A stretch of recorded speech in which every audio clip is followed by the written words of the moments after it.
പൊഴിയും ശിശിരവനത്തിൽ നീ അറിയാതൊഴുകും കാറ്റാകും. നിൻ മൃദുവിരലിൻ സ്പർശം കൊണ്ടെൻ പൂമരമടിമുടി തളിരണിയും.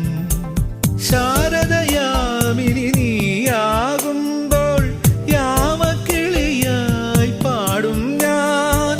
ഋതുവിൻ ഹൃദയം നീയായി മാറും പ്രേമസ്പന്ദനമായി.